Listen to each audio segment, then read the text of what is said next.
Look at a human baby for a moment. Really think about it. It cannot walk. It cannot feed itself. It cannot even hold its own head up for months after birth.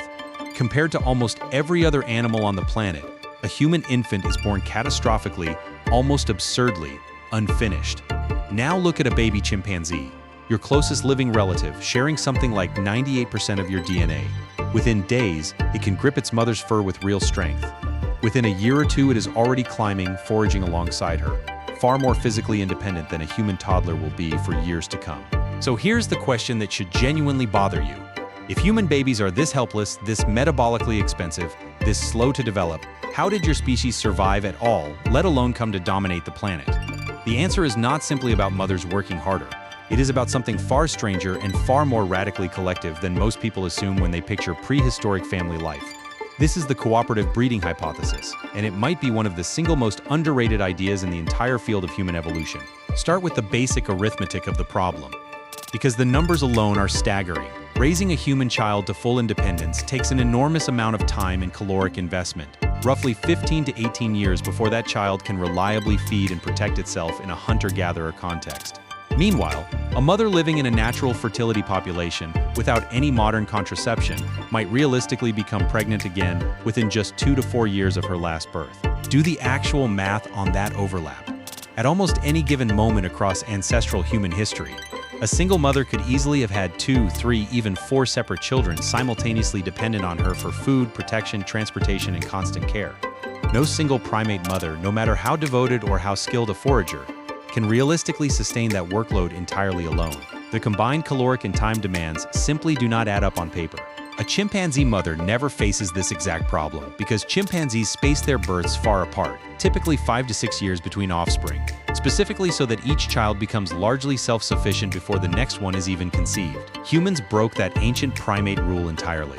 Human mothers routinely have children close together in age, children who all remain simultaneously expensive, dependent, and vulnerable for years at a stretch. Something fundamental had to change in how human childcare worked to make this radical reproductive strategy even biologically possible. Anthropologist Sarah Blaffer Hrdy, formerly of the University of California, Davis, and an associate of the Peabody Museum of Archaeology and Ethnology at Harvard, spent decades studying this exact puzzle across her career. In the late 1990s and throughout the 2000s, building on her earlier influential work on primate maternal behavior, she proposed an answer that fundamentally reshaped how many researchers now think about human evolution. Her argument, formerly known as the cooperative breeding hypothesis, is that humans did not evolve to raise children in isolated, self-contained mother-infant pairs at all. Unlike most of our great ape relatives, humans evolved specifically to raise children collectively, supported by a wide and active network of what researchers formally call alloparents, meaning individuals other than the biological mother, including grandmothers, older siblings, aunts, and in many documented societies, even unrelated group members, all of whom provided real, substantial, calorically meaningful childcare and provisioning.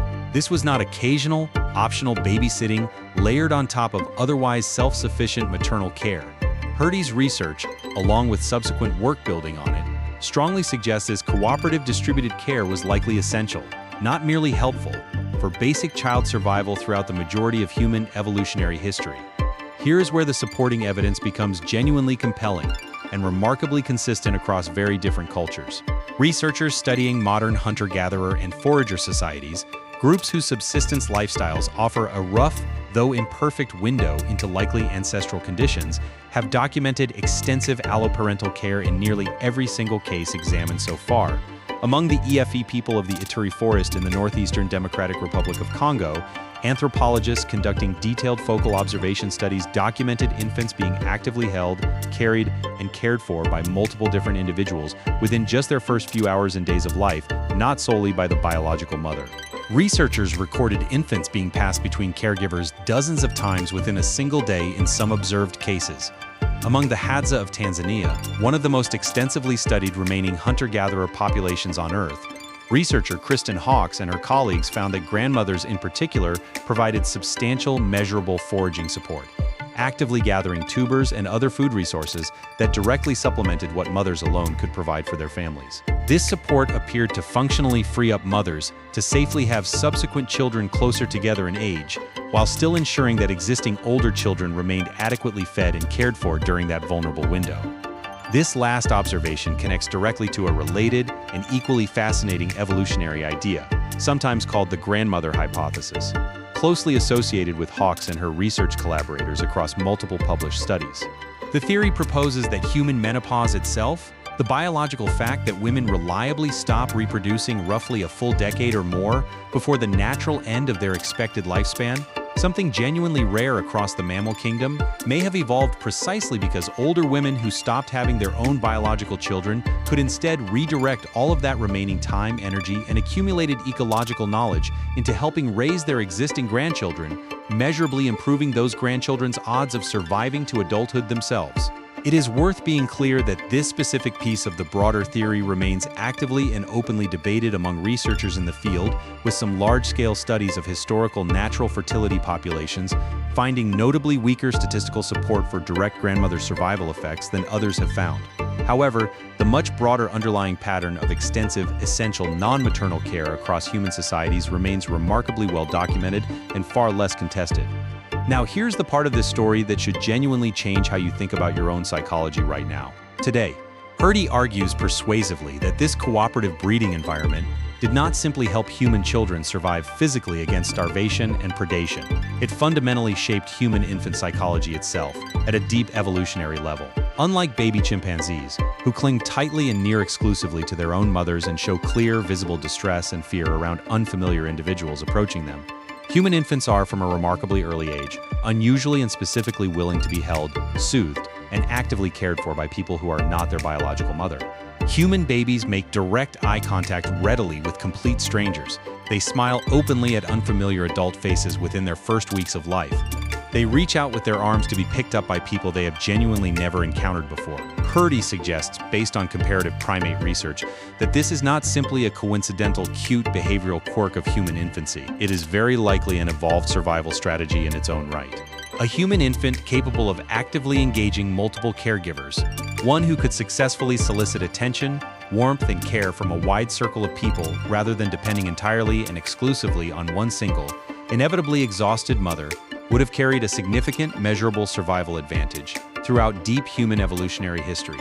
In a very real, biologically grounded sense, your own instinct to trust readily, to actively seek social connection, to respond warmly to social engagement from people well outside your immediate family unit, may be a direct evolutionary echo of a species that quite literally could not have survived at all without radical, sustained cooperation in raising its young. This connects meaningfully to further research conducted by Karel van Schaik and Judith Burkhardt at the University of Zurich, who have explored cooperative breeding patterns across a much broader range of primate species.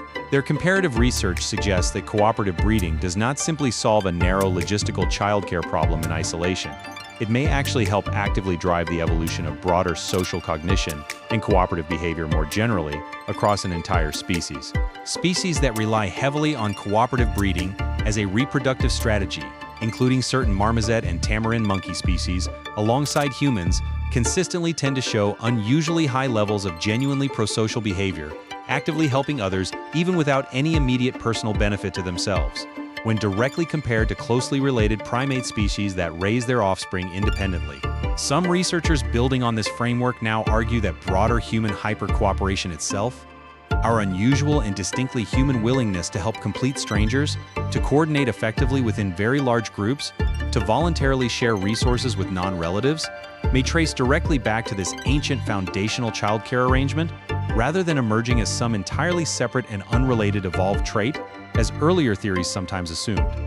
Here's the modern mirror, and it might be the most quietly devastating part of this entire story to sit with. For the overwhelming majority of human evolutionary history, essentially nobody raised a child completely alone, or even as a fully isolated two-parent unit cut off from wider support. Childcare throughout most of human existence was distributed, actively shared, and functionally constant, embedded deeply within a dense, reliable web of grandmothers, aunts, older siblings, and broader community members, all contributing real, meaningful, calorically significant labor toward keeping the next generation alive and thriving. Modern industrialized life, for a great many people today, looks almost nothing like that arrangement anymore. Extended families are frequently scattered across different cities, different states, sometimes entirely different countries. Many parents today raise children within small, isolated nuclear households, sometimes almost entirely alone for large stretches of every single day, without nearby grandparents, without a genuine village of aunts, cousins, and community elders, actively sharing the physical and emotional load that your species specifically evolved over hundreds of thousands of years to expect and depend upon. This represents a genuine and measurable mismatch between deep ancestral conditions and modern industrialized life, and it may help meaningfully explain something that many exhausted modern parents feel intensely, but often struggle to fully articulate or justify to themselves.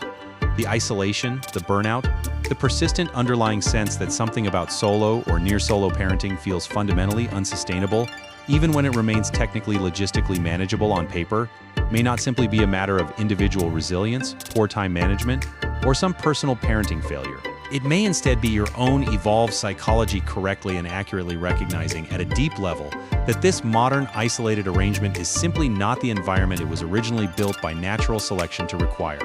Look at that helpless human infant again, unable to walk, unable to feed itself, radically and completely dependent for years on end without interruption.